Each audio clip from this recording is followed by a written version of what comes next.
In this video, we're going to discuss the Coverdell Education Savings Account, otherwise known as the Coverdell ESA. So a Coverdell is a savings account that you or a person sets up for a designated beneficiary. And the designated beneficiary can be anyone under the age of 18 or someone with special needs. And so this designated beneficiary is going to receive the right through the savings account to later pay for qualified education expenses. So those education expenses could be things like tuition, books, fees, and it could be at an elementary school, a high school, a college. Any of those would qualify. And so this person who's the beneficiary, they're going to basically be able to use those funds for their education.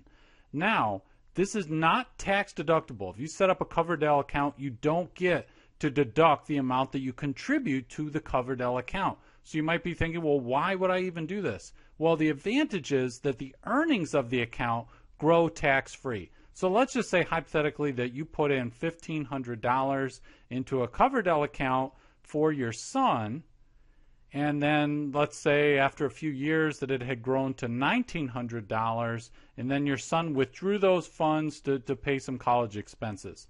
So you see that the account had gone up by $400 from $1,500 to $1,900. So that $400 increase in the account is not going to be taxed. That is tax-free, assuming it was used on qualified education expenses, right? So let's talk about this savings account and who can contribute to it. So anyone can contribute to the savings account, including the beneficiary, him or herself.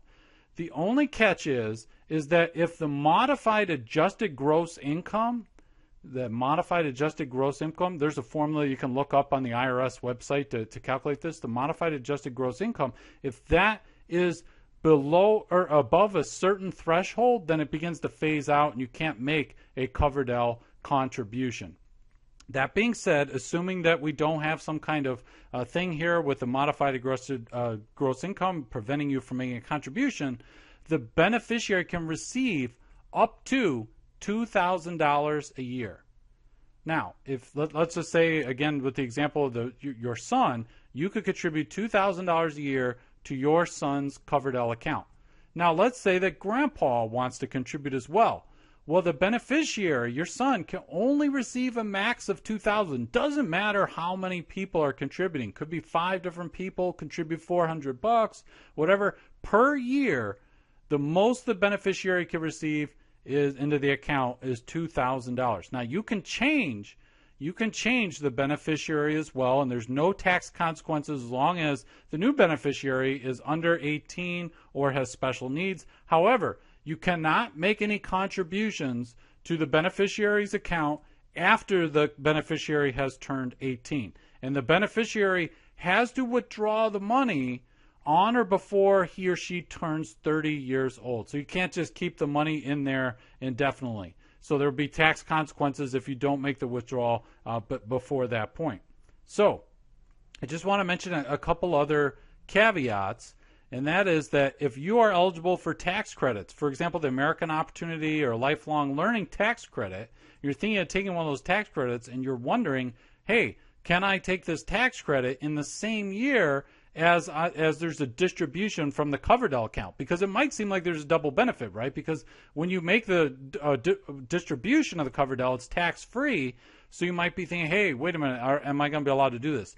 You can do it in the same year, as long as the same expenses aren't used for both benefits. So if you're using the same exact tuition dollars and you're using it you're taking, let's say, $2,000 of tuition, you're taking a lifelong tax credit on that, and then you're also making the Coverdell distribution to cover that same $2,000, then there'd be an issue and you can't do that.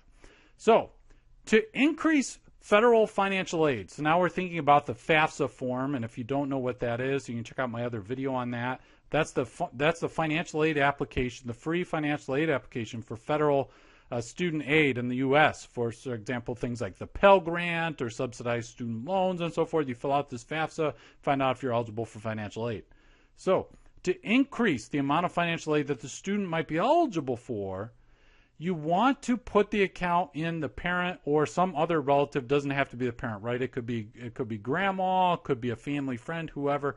If the account is not in the student's name, there's going to be a difference in terms of assessing financial aid, because when we think about the student, that when they're determining what's called the expected family contribution for financial aid purposes, how much this student has ability to pay for college and how much aid should ultimately be given out, the student is going to be assessed, his or her assets are going to be assessed at a higher rate than what the parent's assets would be at. So when we think about it, we want to minimize, in terms of just maximizing the amount of financial aid that the student is eligible for, you want to reduce the amount of assets or income that the student has. So if you put the Coverdell account, if everything is actually under the student's name and it belongs to the student, him or herself, then that's going to be assessed as part of the student's assets rather than the parents. But just in terms of strictly for financial aid purposes, you would want it in the parent's